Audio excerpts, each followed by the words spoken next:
Bonjour, moi c'est Greg, donc j'ai 30 ans, j'habite à Braine-l'Alleud. Niveau formation, j'ai mon CESI. J'ai également suivi une formation cours du soir pour avoir l'accès à la gestion et pouvoir lancer une entreprise. J'ai également deux certifications, la Linux Professional Institute et la Novell CLA. Ok.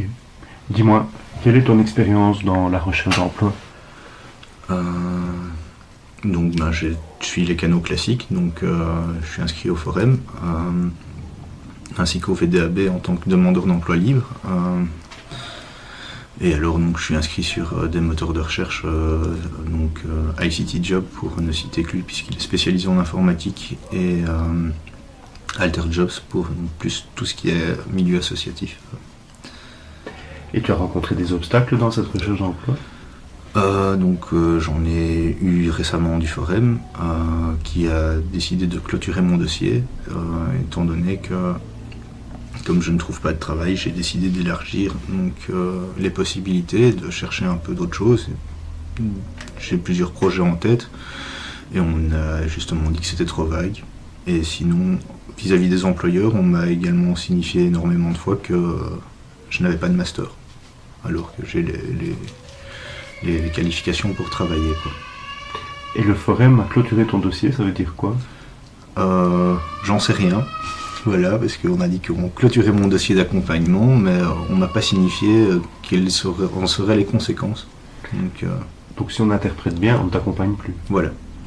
Et avant ça, tu as bénéficié d'aide, et tu crois que tu pourras encore bénéficier d'autres aides éventuellement? Peut-être éventuellement reprendre des formations. Et j'en ai suivi plusieurs. J'ai suivi une formation en développeur web à Technofuture, et une formation en administrateur système Unix aussi à Technofuture, et c'est par ce biais-là que j'ai eu mes certifications LPI et Novell. Et j'ai suivi également plusieurs formations en néerlandais. Et tu crois qu'il y a d'autres aides que la formation dont tu aurais pu bénéficier? Je ne sais pas. Je n'ai pas mon permis de conduire, ça je sais qu'il y avait une aide au Forum, mais c'est des dossiers qui doivent être acceptés, des choses comme ça. Et dans le fond, est-ce que tu trouves que tu es suffisamment informé sur le chômage, ses causes, les politiques économiques qui sont menées? Non. Déjà dans la presse mainstream, on va plus avoir tendance à stigmatiser le chômeur qu'à parler des causes de l'emploi ou des politiques économiques. Et même dans les politiques, tout est axé justement sur les épées de Damoclès plutôt qu'on va mettre sur la tête du chômeur, plutôt que de vérifier s'il y a pas d'autre solution que sortir de ce carcan-là, quoi. Et par rapport au dispositif de mise à l'emploi en Fédération Wallonie-Bruxelles, quel est ton avis par rapport à ça? Justement, je trouve que c'est pas un vrai accompagnement, parce qu'on va vraiment contrôler en fait ce qu'on fait, ou nous mettre des pseudo-objectifs, mais c'est pas vraiment, c'est pas du soutien, c'est pas quand je pose des questions, c'est pas me répondre, parce que je suis technophile, donc je regarde vraiment comment la société évolue grâce aux technologies, et c'est pas pris en compte. Je sais pas, est-ce que c'est un problème de formation ou un manque politique, ça c'est évident de toute façon. Mais même dans les études, je pense, en sciences du travail, je sais même pas si on prend en compte cette évolution de la société, quoi. Et pour revenir sur Actiris et le Forum, tu te sens accueilli? J'avais un très bon contact avec ma conseillère jusqu'à ce qu'elle décide de clôturer mon dossier. Il y a des choses aberrantes aussi que j'ai eues. C'était une petite formation pour devenir entrepreneur. Donc on expliquait justement les mécanismes pour créer son entreprise, des choses comme ça. Le seul truc qui était vraiment mis l'accent avec cette formation du forum, c'était combien de temps en fait il fallait être indépendant pour retrouver ou garder ses droits au chômage. Tandis que les couveuses d'entreprise, tous ces systèmes-là étaient à peine survolés, quoi. Et au niveau de la société, tu as l'impression qu'elle te donne ta chance pour décrocher un emploi stable et durable? Non. Je pense que c'est fini, les emplois stables, durables. On est plus considéré comme des outils, comme des machines. Si on n'est plus assez productif au bout de l'entreprise, ou si on estime qu'on coûte trop cher, ben, on est jeté à la porte. C'est le cas plus ou moins aussi de mon dernier emploi. Donc, Et puisque tu es au chômage, qu'est-ce que tu penses des mesures actuelles de contrôle des chômeurs et la dégressivité des allocations? bon, la dégressivité, ben, je suis en plein dedans, donc je suis au dernier palier.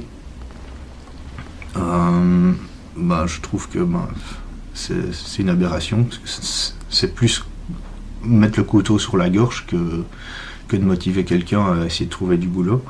Parce que les préoccupations ne sont plus chercher du travail, c'est est-ce que je vais pouvoir savoir manger au soir. Donc, Et tu crois que les chômeurs sont responsables de la situation? non, je pense pas. Je pense que c'est vraiment la société, la façon dont elle a évolué qui a fait que on stigmatise de plus en plus les gens ou qu'on les fout dehors.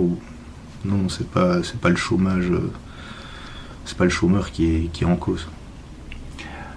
Tu sais qu'il existe pour les jeunes des stages en entreprise, hein. Ils sont payés 860 € pour un stage de 38 heures semaine. Qu'est-ce que tu en penses? Je pense que si vit chez papa-maman, ça pourrait encore aller, quoi. Parce que chez papa-maman, ils sont là pour aider encore. Pour quelqu'un qui doit payer son loyer, qui doit se nourrir le soir et s'habiller, non, c'est pas assez. Et tu penses que le patron devrait avoir une obligation d'embauche? Je pense que oui. Ne fût-ce que pour, déjà, s'il y a des projets qui ont été lancés par le stagiaire, qu'il puisse les mener à son terme. Et aussi, pour certains employeurs, les stages, c'est pas considéré comme de l'expérience professionnelle. Donc, autant le garder encore un peu, qu'il puisse se faire une vraie expérience, dire voilà, j'ai travaillé autant de temps, et pas que la personne cumule stage sur stage, quoi. Donc, Et cette précarité, cette pauvreté que tu as évoquée, tu en as peur? oui, j'en ai peur, donc, parce que je pense que ça va aller de mal en pis. Donc, si on voit déjà toutes les mesures qui sont prises par le gouvernement maintenant, on voit que la précarité va aller vraiment en grandissant, que ce soit en baisse de pouvoir d'achat, en augmentation des taxes. Donc non, ça peut pas continuer comme ça. Ça va vraiment, ce qui est arrivé maintenant, c'est une catastrophe sociale, c'est pas une évolution de la société, quoi. Oui. Et c'est quoi alors un emploi décent pour toi? Si tu dois trouver un emploi, qu'est-ce qui serait un emploi décent? Un emploi décent pour moi, c'est un endroit où je peux m'épanouir, où j'ai pas l'impression de travailler, où je fais des choses que j'aime. C'est pas une question de salaire, donc c'est pas besoin de gagner des 5-6 000 €, mais d'avoir au moins de quoi se passer des tracas quotidiens, quoi, et de pouvoir donc, vraiment faire un projet, mener des projets à leur terme, quoi. Et il y a quelque chose que tu voudrais changer et dire aux responsables politiques? Oui. Pour moi, donc, le plein emploi, c'est fini. La société, elle a énormément évolué. On est vraiment un carrefour. La technologie, elle nous a apporté énormément de bien. Autant le mettre à profit et d'évoluer vers une société où les gens peuvent s'épanouir. Il y a des initiatives qui sont réfléchies par des gens, comme par exemple le revenu de base. Je ne dis pas que c'est la meilleure solution, mais pour moi c'est une solution qui me paraît correcte. Et je pense qu'il faudrait plus aller vers ces initiatives-là que de continuer à marteler et vouloir rester dans ce modèle sociétal qui est en train de se casser la figure, quoi. Est-ce que tu vois autre chose qui te semble important à dire par rapport à la recherche d'emploi et à la situation actuelle? Oui, enfin, j'ai l'impression que il y a trop de règles. Donc, les gens sont trop contraints, on est en train d'être étouffé par toutes ces règles, tous ces mécanismes qu'on doit respecter, et ça empêche les gens de s'épanouir et de pouvoir vraiment se lancer, de lancer des projets ou même de fût-ce que des petites boîtes ou des choses comme ça. Et donc le 24 octobre, faites comme moi, donc venez aux apéros pour l'emploi si vous voulez essayer de faire changer les choses. Merci beaucoup, Greg. Il n'y a pas de quoi.